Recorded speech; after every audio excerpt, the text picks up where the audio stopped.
Yo, welcome back to the Cap. This is episode 228. Once again, navigating a very busy week in hip hop. On this episode, we talk about two projects. The first one being Juice WRLD's second posthumous project, Fighting Demons, and then also the collab between Pi'erre Bourne and Tm88 titled Yo 88. RJ, are you dressing up as Rudolph the Red-Nosed Reindeer for Christmas, or what's going on over there?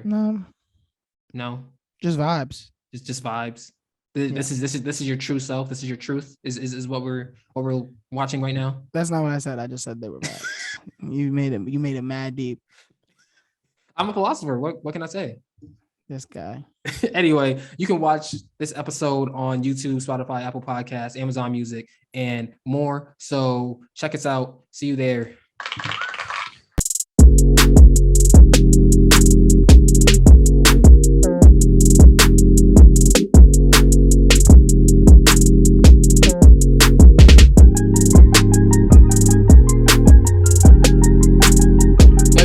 To the Cap. This is episode 228. I am your host, Nate Sperlin. That is RJ Levichin over there in his Christmas attire. This is your weekly tour through hip hop. Thank you for listening to us on Spotify, YouTube, Apple Podcasts, Verbal, Amazon Music, and more. Hit the like button and subscribe to the channel. The like button goes a long way to helping this podcast grow. Check out the Spotify exclusive playlist, OldMilk Spins playlist, updates every Thursday with new music. I can tell you that the next update will just be straight up Juice WRLD music. So, a little peek behind the curtains there. And also read my new article on the ethics of posthumous albums, since posthumous albums are going around this weekend. Raises the question, valid question, and I address it in that article. All the links will be in the description. And with that being said, RJ, how are you doing today? Oh man, it's a nice day. Y'all can see the sun beaming through my fucking window right now. Good music, as me and Nate were saying just now. Before we started this, who would have thought? Look at us. Who would have thought? Not me. Not me. I mean, we got more music. And we got the Drake Kanye fucking benefit concert. I mean, we got everything. We got a little bit of everything. This has to be the most saturated December of all time in terms of music. Santa came early. That's what happened. Santa came early. Mariah Carey has a McDonald's meal now, apparently. Santa came early? I don't know if it counts as a meal because it's like, I don't know what the deal is. It's not like a meal, like a set meal. What are we calling Sweetie's deal? Is that were those meals? We're calling that. They look like concoctions. We're calling that sleep. That's what we're calling it. Calling that sinning. That's gluttony. It's gluttony. Yeah, I don't order gluttony straight up. What did she do? She had like hot Cheetos, and I saw someone make hot Cheetos and ramen on a TikTok video that trickled into Twitter, and I was disgusted. That's Sweetie. That's the Sweetie goons. The Sweetie. the Sweetie stands. That's the Sweetie stands. That the obsession with hot Cheetos needs to stop. Being gross. What are you talking? All right. It's like 10 years old. Violate. Like everyone's like, oh my god, hot Cheetos. That's what I'm saying. It's longevity. It's longevity. It's just like how like the Takis are low key better. Takis are low key better though. Let's like be real. Like Chick-fil-A don't even like gay people, and we still eat Chick-fil-A, so it's kind of like. Who is we? I haven't had Chick-fil-A in mad long. Well, I've been going to Popeyes now because the Chick-fil-A is is right next to a Popeyes, so Popeyes. They got mac and cheese. I haven't tried it yet, but I'm gonna try it. I trust them. I don't trust them. I trust them.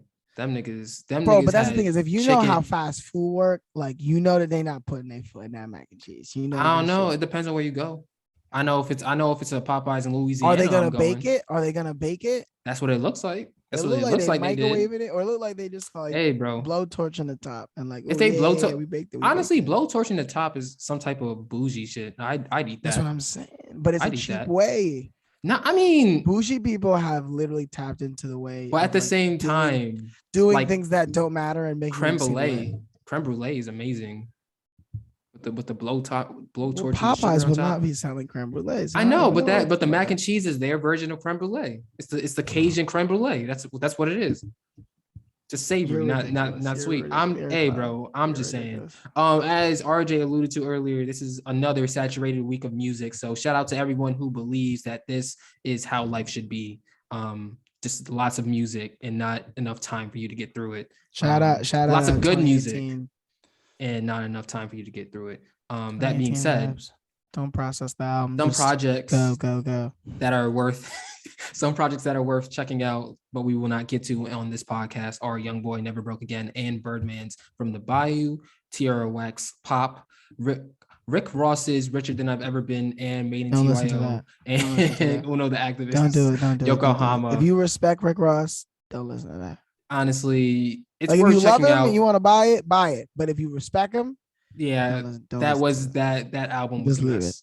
it. If you really want to give him some streams, leave that shit playing. Go back and Low listen to Port volume, put of that Miami shit all the too. way down. Just go back Let and that listen to shit play on Port replay. of Miami too. That's all you gotta do. That's Don't it. even To be honest, just go to the last album. because he needs to know that it didn't hit. And if you give him the streams, if then you he's like, play the oh, look last at this, album. this is really good. Yo, could you imagine on the week that you drop your album, it's so bad that your album previous sells more first week because motherfuckers are like, no, we want this. That sounds like some shit that should have happened. We don't want this. We want this during the week of the big day for Chance. Wait until Reddit starts getting into rap for real. Like they got Kanye. Yo, Reddit is kind of dead when it comes to rap. I agree. That's what. Well, it's not about it being dead. It's about most of the people on Reddit being white people, and that's why like the fan bases that exist in rap and you'll know exactly. Can you guess the five rap artists whose Reddit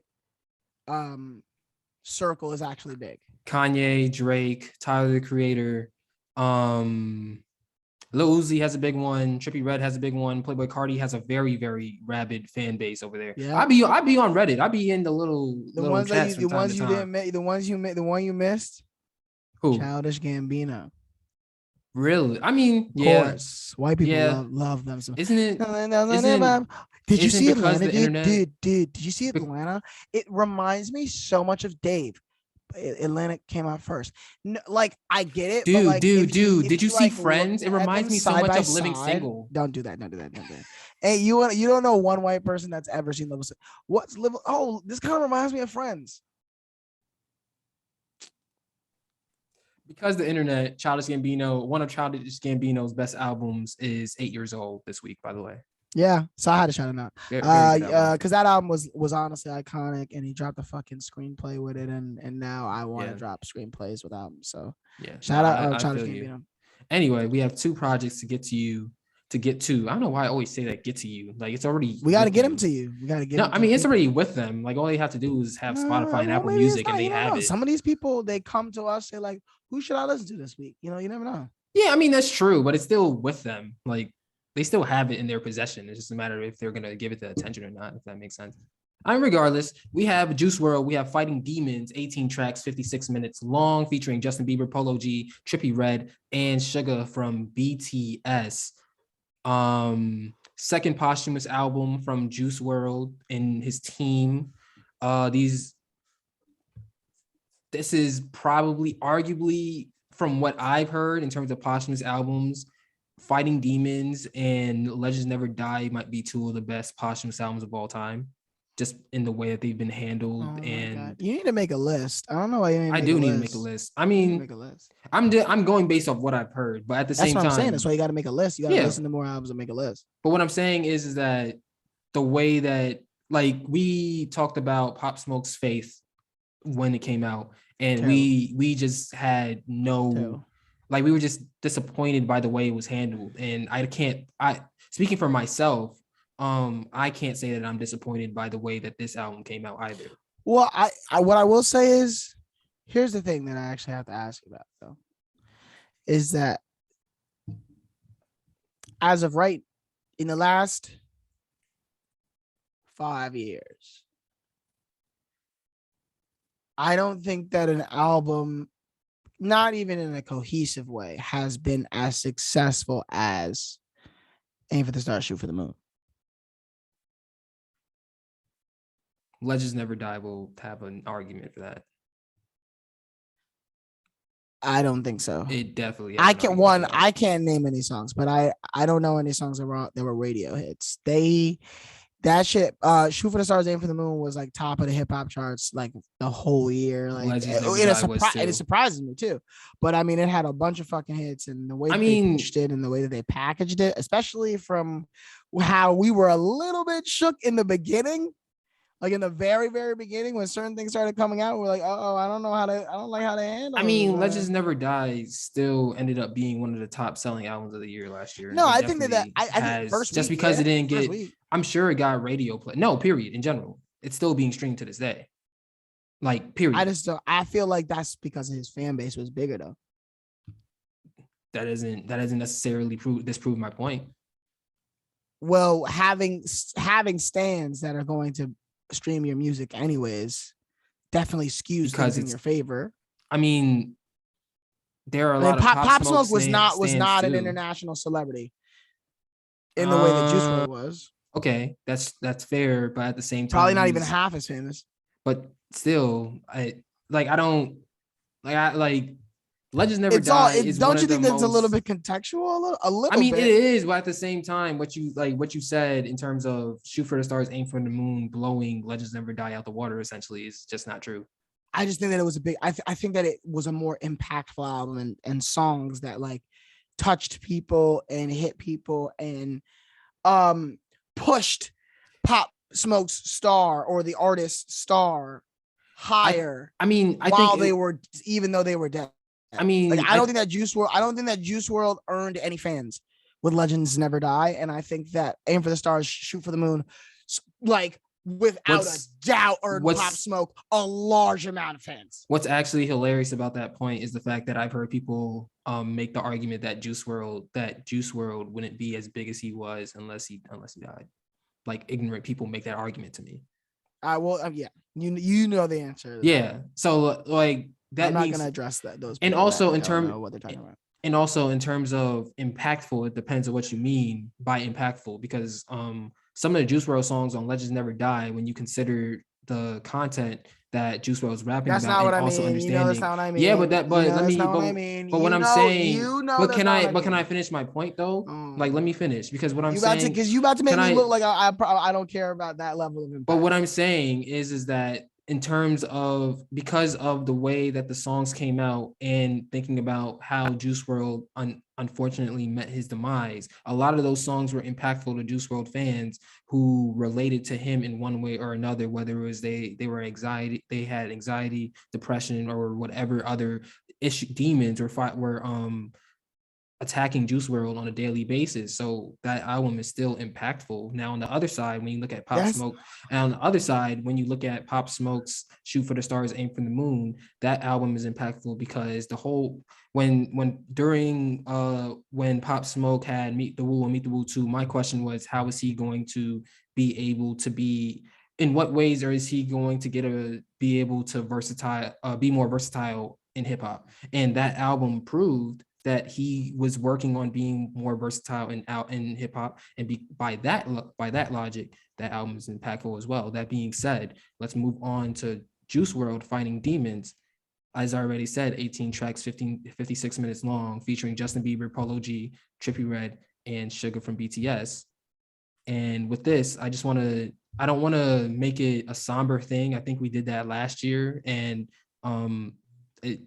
at this point, I think it's just more so about celebrating Juice WRLD's talent. So RJ, what did you think about the second posthumous album from Juice WRLD, Fighting Demons?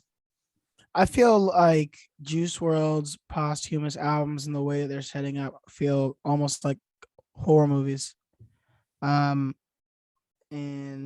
I feel like that's kind of how they were setting it up and how they're showing it. And you know, the very, very haunting, I guess, interview clips that they have from Juice WRLD and Eminem that are throughout are very, very,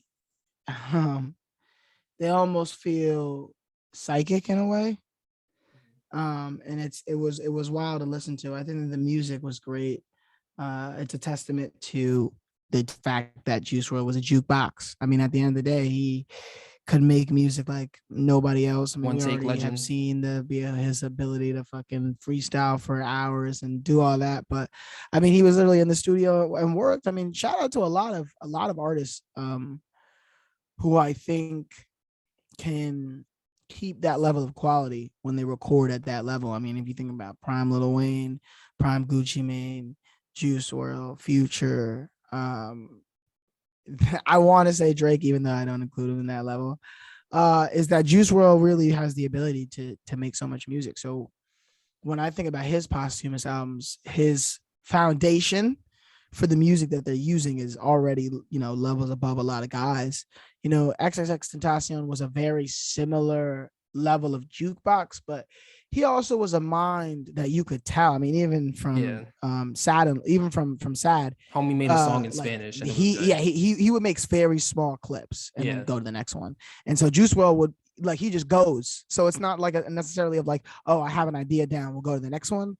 It's just like, all right, play the beat, I'm gonna just go, and next thing you know, a whole fucking song is on the beat, and you're like, oh shit. And that's probably like they going into a vault with a bunch of songs that are pretty much finished, because some of As I these songs are like was 3 minutes. yeah, These as are I was 3 minutes, and doing it's the my second posthumous album. Like that's incredible. So shout out to Juice WRLD. I think that the talent is there. I think that the beats were there. I think that it was done well, and I think that Juice WRLD fans at least should be very, very satisfied. yeah, some of the research I was doing for my posthumous album, and I saw something that said that the reported number of finished songs that Juice WRLD had at the time of his death was 2,000. And yeah, so that being said, it's not to say that it's kind of impossible for you to fail in terms of making, like, being able to tastefully put together an album that captures Juice WRLD's aura, but 2,000 songs is a lot of songs to choose from. Yeah. But that being said, Juice WRLD's team did a great job. They had some adversity in terms of people were getting restless and they started putting out fake album covers for the next album, and then they had to go and shut that down and stuff like that. It was so much stuff that was going on. Yeah, it was so Phantom sucks. You guys suck. Sorry, you guys suck. it was so weird because You're so selfish and stubborn and annoying. like I can wait however long it needs to take for whatever. Like, if you're gonna do a posthumous album, you better make sure you do it right above anything else, even on the level of, even at a higher level than a regular album from a living artist. You better make sure you get this right if you're going to put it out. When I think of new fans, like who do you think that you are? Like how why do you think that you deserve to, Yeah, that it is weird. It is weird behavior for sure. The one thing that was an issue on this project, but they fixed it, was the mixing on Feline with Polo G and Trippie Redd. The first time I heard it, the mixing was kind of off, and I saw one of the engineers say that they were going to fix it. And then the second time I listened to it, it appeared to, well, it seemed to be fixed. So great job by them getting on that really, really quick. The Eminem Speaks interlude definitely is jarring, hearing him talk about his battles with addiction. The first Juice WRLD Speaks interlude, I think, is it's important because, like, I don't, we with our generation, there's been more and more talk about how depression, anxiety isn't addressed in the Black community like as it should be. And as we're still talking about it, the problem still remains to be it still remains to be a problem. So I don't think that just because we're talking about it now, it's like, okay, well, we're tired of talking about it. I think that putting that on the album and that's showing that Juice WRLD had an understanding of how his music allowed people to relate to him and going through his battles and allowed them to, like, essentially help people was important. And also just pointing out once again that as the Black community, we need to do better in terms of acknowledging mental illness. And the second Juice WRLD interlude with him just freestyling was amazing. It literally just showed his talent and proved, like, once again, further proved, because I don't think we needed any more proof, that he's a one take legend. So that being said, it was a great album. I think the documentary comes out on Thursday. I think the date for that is December 16th.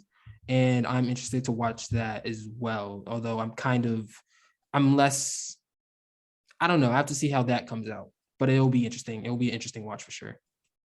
Yeah, I think that the documentary is gonna be good. I think we're gonna get a lot of good hip hop documentaries soon. And I think that, we're coming to a space where I think everyone in hip hop is so clear on the era shift that old heads are trying to, get their last little bit of relevance in, and new heads are, trying to, get in where they fit in. And a lot of people are just trying to stake their claim in whatever the next era is. And I love it and I hate it at the same time. I mean, that I hate the political part of anything artistic, because I think that, it obviously is going to water down and fuck up the music or whatever the art is. But at the same time, Kanye I didn't even know the Kanye documentary was going to be 3 parts. Yeah. Genius. And I think that, I think that we need more. And I think that, what got me into hip hop, I always love music and I always love rap music in general. And being from New York City, it's always like around you. But what really got me into hip hop and make me start like, let me listen to these albums. There's all these classics that people talk about and I have never heard them. So let me like listen to it. Was the Tribe Called Quest, Beats, Rhymes, and Rhythm, I think. And that's directed by Michael Rappaport of all people. He did a great fucking job. I'm not gonna act like he didn't. And that was like what made me dive into hip hop for real. Cause I remember like it was about Tribe Called Quest. And they were like, oh, these niggas influence, some of the biggest artists. And Kanye came up and Pharrell came up. I was like, oh, wow, I don't know these niggas. And then they said Q-Tip. I was like, oh, I know Q-Tip. Wow, I don't know the rest of these niggas. What the fuck? And I think that, Juice WRLD is a guy that, he already did so much in such a short amount of time that like, the documentary is done well, it will show the impact that he really had, because not a lot of artists can create the level of fan base and create the level of adoration for the person as Juice WRLD did. I kind of think about it as like, imagine if Mac Miller had died like peak of his career type thing. It's a similar level of like he impacted so many people, the crossover ability, as well as just like the iconicness and the uniqueness and that rock, kind of, and that rock aesthetic. I know people would have been devastated. It would have been crazy. And I think Juice WRLD is a very similar level of impact on the culture and his era and his time. And sonically, yeah. The first thing is as a person. Second, sonically, everybody want to be Juice. Everybody want to be Juice, and they still want to be Juice, and they're not going to be Juice. It's not possible. I also think that Juice and X specifically loved rock. Yeah. And this album, I was like, ooh, some of this shit is straight like rock vibe, like straight up. And that's something that a lot of people might have listened. Like Uzi loves rock, and you see that. And that's why not a lot of people are actually Juice, because they don't actually fuck with rock. They don't come from that pop, punk, like actually aesthetic mindset. And that's why Juice WRLD was crazy, bro. He was literally, I think of a 2006 punk artist pulled up to 2020. It was like, I'm gonna rap. Like, what is the hot music right now? And he peeped that it was hip hop, and he was like, all right, I'm gonna pull up. And he did his shit, and it was just like perfect. Like that was crazy. And I respect him for it, and I love him for it. And the music world misses him. We talk a lot about how like the iconic artists that were pushing music forward. Chicago lost the legend. Yeah, for sure. Music lost the legend. Yeah, but I'm glad we didn't get too sad on this though, because I'm glad we actually. Because it's so easy just understanding how much talent he had and how it can be argued he still wasn't even in his prime. Like it's just unfortunate how those circumstances happened. But that being said, I'm glad that we're getting new music from him posthumously in a way that it's still kind of in the back of your head is like, is this something that should be happening? But the way that it's being handled, it makes that voice very, very quiet. So hey man, he recorded 2,000 songs and he finished most of them. And I personally, with the way that he talks about himself and his music and his life, I don't think it was a coincidence. Personally, I think there's a lot of artists that are like, don't drop my shit. And I think that Juice WRLD was a guy that, he ain't take a lot for granted. And I think that he understood, some of the things that he faced. And I think that's why he recorded so much music in the way that he did, especially if you compare it to a guy like Mac Miller, who I think faced very similar demons, but was very, and liked to record a lot of music, but was still very, specific and clear cut when it came to his projects and what was going to be on it and what wasn't. I think that that's the difference. I think that Mac Miller could probably drop, a similar pacing of posthumous albums, but I think that his mindset about the music is way different. And Juice WRLD was just like, let me go. And I think that he created, he was so unique, but also had such a specific brand that I think that his team can, create albums where we're like, this is a picture that we're painting that pays homage to the foundation that Juice had already laid. And that's, that's another reason why I think that, I agree with you that he has some of the best posthumous albums in general, just because of the foundation that was already there, and him being able to do that, in the same way that some people go to jail and like he can, like NBA can go to jail and keep dropping albums. Yeah.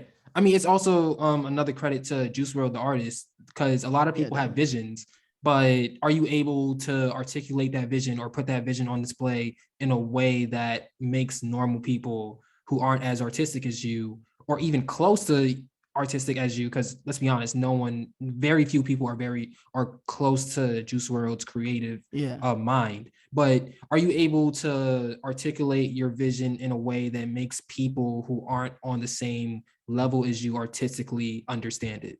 And based off of these two posthumous albums, it appears that Juice WRLD was able to do that, and that's another testament to his greatness. But that being said, let's put a bow on this. What are your favorite tracks off of Fighting Demons? You go first. I like Already Dead. I like Doom. I like Relocate. I like Until the Plug Comes Back Around and From My Window. There's way more tracks I have in my playlist, obviously, but those are the top 5.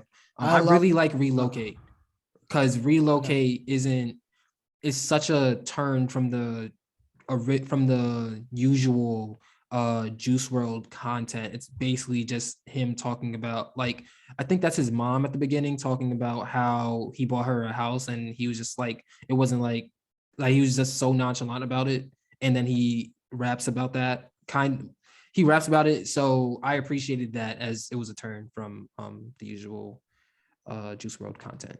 My favorite songs were Burn, You Wouldn't Understand, Rockstar in His Prime, Doom, and Until the Plug Comes Back Around.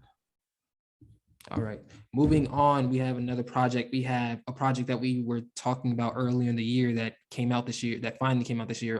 Pi'erre Bourne Tm88 coming out with Yo 88, 11 tracks, 32 minutes long. It features Wiz Khalifa and Young Nudie. RJ, what did you think about this project? I thought it was good. I thought it was a good project. I think that I wonder, the only thing that I wonder is about like how much the collaboration worked with the production, because of how Pi'erre's thing is. I think that it was a good project. I enjoyed it, and I have after you talk about your initial thoughts, I have a question for you. Okay. I thought it was a fine project. I think that it got better towards the end. I think some of the beats in the beginning were very complex, and the Pi'erre tracks that I enjoy typically don't have that many moving parts to them, and the amount of moving parts involved with some of these tracks were kind of distracting. Not saying, like, the beat was great and Pi'erre did his thing, but it didn't necessarily mesh together. But towards the end, there are more chill beats. There are more chill beats towards the end. There aren't any production credits for Pi'erre on this at all. So Tm88 produced the whole thing, and he has a lot of help. A little Uzi feature would have been nice. And lastly, to make it short, before we get to RJ's question, the guitar riff at the end of Cullinan is nice. Yeah, the guitar riff at the end of that is beautiful. RJ, what are your questions? Why can't Pi'erre Bourne make a hit as a solo artist, not as a producer? We know what he can do. I'm not trying to say that. I'm saying is I think that he raps the same thing about them. I think that he doesn't specifically try to not copy flows of the artists that he works with. So like if he wanted to tap into some of those like flows that he could, I think that if he wants a feature from any, I mean, in the same way that Nav gets a feature from anybody, Pi'erre Bourne is certainly get a feature from anybody. Why do you not think that he's been able to create his own solo hit record? I think lack of attention to him. Where do you think the attention's supposed to come from, and where do you think what do you think is the best way for him to like get to that point? Okay, so where the people, we talked about this before, how people mainly listen to music for the production and not really for the rap or the rappers. But that being said, people will be able to tell you who's Gunna from Lil Baby, but they wouldn't be able to tell you Pi'erre Bourne from Metro Boomin. So that being said, I think that people who really, really like production, and once people understand, well, I'm not really listening to this because I like the rapper, I'm listening to it because the beat is nice. If they're able to do that and then start doing some research on who's actually behind these beats, I think that that would attract more fans to Pi'erre. I would like to say that that already exists. I don't think it exists in the way that in the amount that it shipped, the number I agree that it with you. shipped. I can name a bunch of artists that are like highly successful that are that though. Like who? Timbaland, and I told you that he like dropped his own albums. I think that Dr. Dre was not a good rapper. I don't think that Kanye West. I think Kanye West stopped being a good rapper like halfway through his career, and I think that there are other artists who have the ability, who are not really good with beat selection. I mean, but they make like one good song with somebody. That's why it's like when he works with certain people, I'm like, bro, like, why you don't have a hit? Because you know me, I liked TLOP5. I like that. I like some one of the that came out songs this on year. there. Yeah, I like some of the what was the one with Cardi on it? Switching Lanes. Yeah, like that shit was fire to me. And I think that he has like those melodies and that like that. I think that he can do it, but he has not mustered up a hit that has like touched people. I mean, and it confuses me a little. We talked about it last year when we were talking about the Life of Pi'erre 4 Deluxe. Just the fact that the label itself, Interscope, isn't really pushing him the way that they probably should, because I think we both agree that it was one of the better albums of the year, but it didn't get that many. It didn't sell that much. It didn't get that much attention, if any, aside from us, really. So I really just think it's just a matter of being able to promote him in a way that introduces him to the masses. Because additionally, I don't think that the casual hip hop fan knows that he raps in the first place. And I agree with that. That's marketing, and that's that has nothing to do with his talent. It's just a marketing thing. I agree with that. So but you did you enjoy this? Did you think that this project enjoyed? If this project were to get the attention that it expected, do you think that it would have raised his star, or it would have continued in like a plateau? I think it would have raised it. I think that some people may have liked the tracks that began the album. But Block Boy is one of the best tracks here. Yep. I also like Love Scam. I also like Cullinan. I like Run It. I like Young Nudy's feature on, yep. I forget what the name of the track was, but I like Young Nudy's feature on that as well. So I think that it definitely would have been something that would have raised his stock. I don't think it would have raised it that much, but I do think it would have ended up as a positive versus a negative, or equal sign. All right. I am satisfied with that answer. All right. Do you want to get to favorite tracks? Sure. You go first. I already said mine. I'll repeat it. I'll repeat it though. Block Boy, Love Scam, Cullinan, and Run It. Mine are. Hold up. Go make it your girl. She been trying to have her. Pop Out. Richard Dreams, Black Boy. Richard Dreams was the one with Young Nudy, wasn't it? Yeah. Yeah. Yeah, and Cullinan. All right. That being said, that is basically the end of the episode. Next week, we will talk about Roddy Ricch, who looks to once again take over December and then the first half of next year. We'll see if he does that. Send it It's back. gonna be tougher for him though, because we have Earth Gang in January, and now we have Corday in You January. keep talking about Earth Gang, bro. You want to make a bet on whether Earth Gang will sell over 50? Because they're not going to. We'll see. We'll see. I mean, regardless, Corday is dropping next year, January 14th, I believe. I mean, regardless, Kendrick's supposed to be dropping next year. So. Yeah. Oh, I mean January. I'm talking about January. I'm talking about the immediate people who come after, who come the first major releases after Roddy Ricch drops. We'll see. Yeah. It's gonna be a weird year, I bet you. I'm telling you, bro. mean, Watch, the sneaky one gonna be Drake. I booing him for that concert. They booing him for that concert, and that nigga was just trying to promote his album. And they booing Ain't him. nobody but robots wanting to listen to Way Too Sexy. Let's be real. He did all the shit.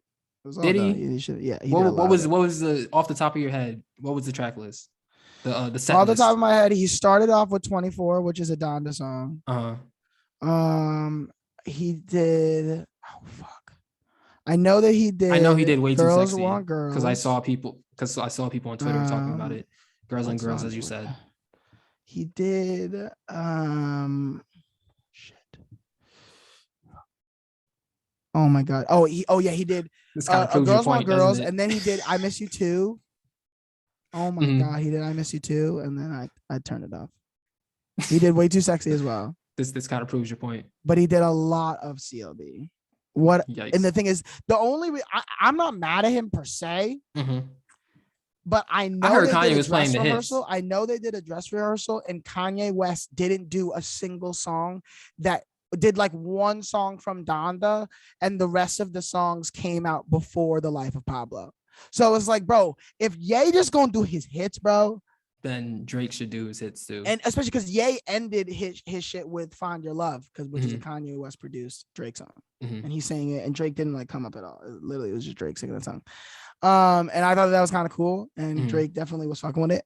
But at the end of the day, it's like, I'm not mad at Drake, because I think it is. I don't know if he did all of them. I mean, Girls Want Girls was like kind of like funny watching, but the crowd was not feeling it. Is that like, at the end of the day, if Kanye's gonna do his hits, just do your hits. Kanye did Drake did, what was the first song that I said he did? He did 24. Yeah. And then he did Sun Don't Me Lies, Sun Don't Me Cry, Laugh Now, Cry Later, whatever that song is. And then he did Girls Want Girls. And then he did I Miss You Too. And I was like, all right, I'm gonna stop. I heard people, I saw the reaction on Twitter, and they were saying how Kanye essentially tricked Drake into a versus and won.